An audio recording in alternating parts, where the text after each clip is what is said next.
CBI के पूर्व निदेशक रंजीत सिन्हा ने किस तरह 2G घोटाले और कोयला घोटाले की जांच में फिक्सिंग की, इसके बारे में आज हम आपको बताएंगे और विस्तार से बताएंगे। लेकिन उससे पहले हम आपको एक और घोटाले के बारे में बताना चाहते हैं। हम आपको भारत में मौजूद इंटरनेट सेवाओं की स्पीड के बारे में बताना चाहते हैं, क्योंकि यह भी एक बहुत बड़ा घोटाला है जो हर वक्त हर पल आपके साथ हो रहा है। अगर आप इंटरनेट सेवाओं के उपभोक्ता हैं तो हमारा आज का ये डीएनए टेस्ट पूरी तरह से आपको समर्पित है। आपने भी अनुभव किया होगा कि हर रोज मोबाइल फोन, टैबलेट्स और कंप्यूटर्स पर आपका सामना गतिविहीन इंटरनेट से होता है। भारत में स्लो इंटरनेट स्पीड से परेशान मोबाइल फोन्स और कंप्यूटर्स की संख्या 46 करोड़ से ज्यादा है। भारत में आम लोगों के लिए इंटरनेट सेवा की शुरुआत 15 अगस्त 1995 में हुई थी। उस जमाने में भारत में इंटरनेट की स्पीड 9.6 kbps थी, जो आज के मुकाबले में बहुत ही कम है। जबकि तब भारत में इंटरनेट के उपभोक्ताओं की संख्या भी सिर्फ 10,000 थी। यह संख्या भी आज के मुकाबले ना के बराबर थी। लेकिन आपको इस बात का अफसोस जरूर होता होगा कि 21 वर्ष बीत जाने के बाद भी भारत में इंटरनेट की स्पीड उस जादुई गति से नहीं बढ़ पाई जिसकी उम्मीद की जा रही थी, या जिस जादुई गति से हमारे यहाँ इंटरनेट बेचने वाली कंपनियों के मुनाफे बढ़े हैं।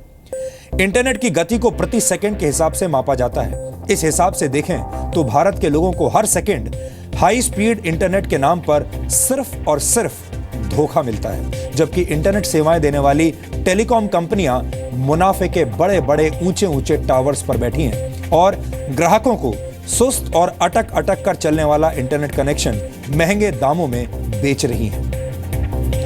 दुनिया भर में इंटरनेट की स्पीड पर रिसर्च करने वाली कंपनी एक्माई टेक्नोलॉजीज के मुताबिक भारत में इंटरनेट की औसत स्पीड 3.5 Mbps है। इस हिसाब से इंटरनेट स्पीड के मामले में भारत की ग्लोबल रैंकिंग 114 है, जबकि भारत में पीक कनेक्शन स्पीड 25 Mbps है। आपको लग रहा होगा कि यह तो बहुत ज्यादा है, लेकिन हम आपको बता दें कि इस मामले में भी भारत दुनिया में 104वें नंबर पर है। सिंगापुर में पीक कनेक्शन स्पीड 146 Mbps के आसपास है, यानी भारत के मुकाबले 6 गुना ज्यादा।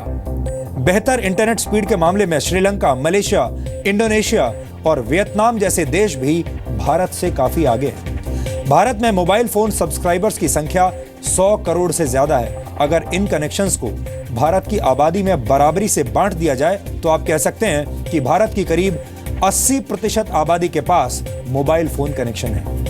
फेसबुक की एक नई स्टडी में यह दावा किया गया है कि अगर भारत में हर व्यक्ति की पहुंच इंटरनेट तक हो जाए तो भारत की अर्थव्यवस्था को 67 लाख करोड़ रुपए का फायदा होगा।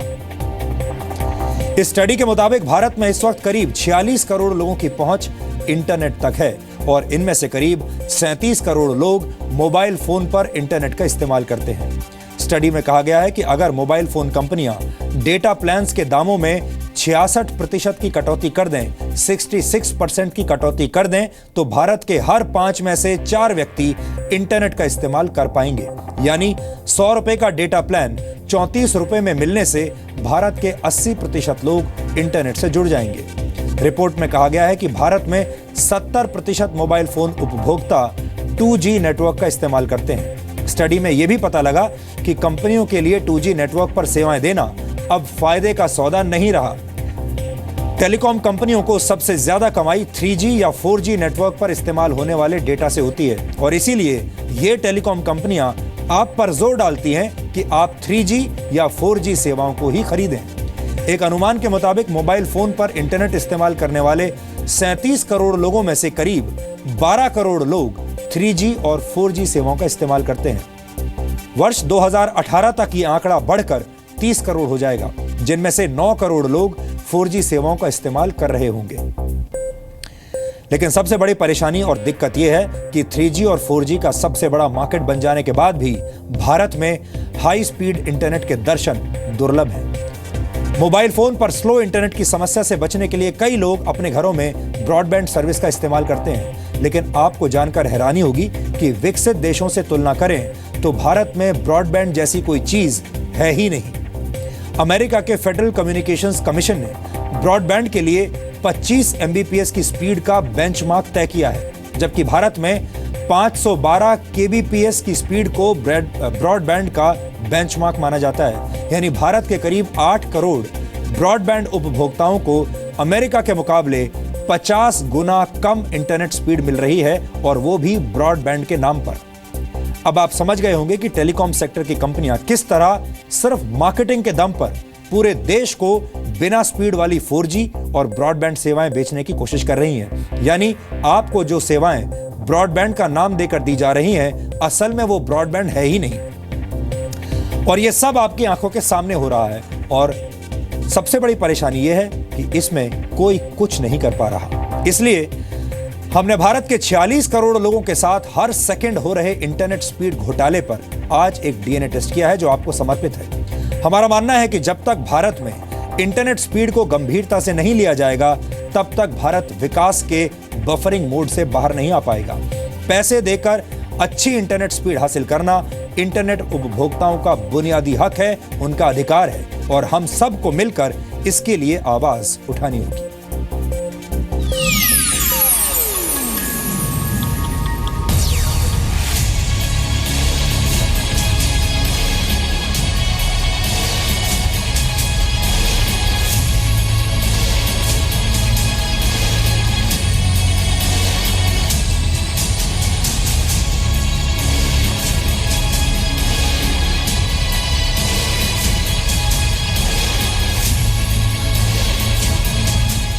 अगर आप इस वक्त ये डीएनए टेस्ट अपने मोबाइल फोन या फिर टैबलेट पर देख रहे हैं, तो हो सकता है कि आपका इंटरनेट कनेक्शन भी रुक रुक कर और अटक अटक कर चल रहा हो। स्लो इंटरनेट स्पीड की वजह से गर्दन झटक झटक कर परेशान हो चुके भारत के लोगों को यह समझ नहीं आता कि भारत में इंटरनेट स्पीड पकड़ने से पहले ही पिंड छुड़ाकर भागने क्यों लगता है। ऑनलाइन ही है, रिजर्वेशन हो गया या ऑनलाइन शॉपिंग हो गई, तो internet is a basic necessity nowadays and it affects our life to a great extent if the promised internet speed is not given to us. कई बार बहुत इंपॉर्टेंट काम करना हो, देन कनेक्टिविटी नहीं है, देन प्रॉब्लम हो जाती है। करते हैं कॉलेजेस में पीपीटीज होती हैं, एक प्रेजेंटेशन होता है या कुछ पूछा जाता है हमसे, तो जनरली हर इंसान चाहता है कि तुरंत आंसर दे, तो उसके लिए हम लोग गूगल वगैरह के लिए हम लोग डिमांड करते हैं। बट इतना स्लो स्पीड है वहाँ पर, इतना नेट इतना स्लो हो जाता है कि एक्चुअल में वो थोड़ा सा हम लोग लेट हो जाते हैं, फ्रस्ट्रेटेड हो जाते हैं। We can not watch videos continuously, वो फ्लो बिगड़ जाता है। I do need to use a lot of webcasts and all that, but it doesn't catch up to that level at home as well. दुनिया भर के देशों में internet speed का लेखा जोखा रखने वाली AKMI टेक्नोलॉजीज के मुताबिक इंटरनेट स्पीड के मामले में भारत 114वें नंबर पर है। AKMI की 2016 की रिपोर्ट के मुताबिक भारत में इंटरनेट की औसत रफ्तार 3.5 MBPS है। इस मामले में श्रीलंका, इंडोनेशिया और वियतनाम जैसे देश भी भारत से काफी आगे हैं। साउथ कोरिया के लोगों को पूरी दुनिया के मुकाबले सबसे तेज गति से चलने वाला इंटरनेट हासिल है। साउथ कोरिया में इंटरनेट कनेक्शन की औसत स्पीड 29 मेगाबाइट पर सेकंड है, जबकि पीक कनेक्शन स्पीड के मामले में सिंगापुर पहले नंबर पर है। सिंगापुर में जब इंटरनेट सबसे तेज गति में होता है, तब वहां के लोगों को 146 MBPS की स्पीड हासिल होती है। लेकिन यहां भी भारत निचले पायदान पर है। भारत में पीक कनेक्शन स्पीड का औसत 25 MBPS है। यानी जब भारत के लोग बहुत खुशनसीब होते हैं, तब जाकर उन्हें यह स्पीड हासिल होती है। लेकिन ज्यादातर मौकों पर भारत में कुछ भी तत्काल डाउनलोड नहीं हो पाता। भारत के सुस्त रफ्तार इंटरनेट का असर अर्थव्यवस्था और आम लोगों की जिंदगी पर पड़ता है। आप कह सकते हैं कि जिस देश में इंटरनेट की स्पीड आधी होती है, वहां आगे बढ़ने के मौके भी आधे ही रह जाते हैं। कचरे में फेंक दी जाने वाली बोतलों से लैंप बनाकर इन्हें ऑनलाइन बेचने वाले अमित और माधुरी से सुनिए कि कैसे इंटरनेट की स्लो स्पीड इनके बिजनेस को पूरी तरह से रोशन नहीं होने देती।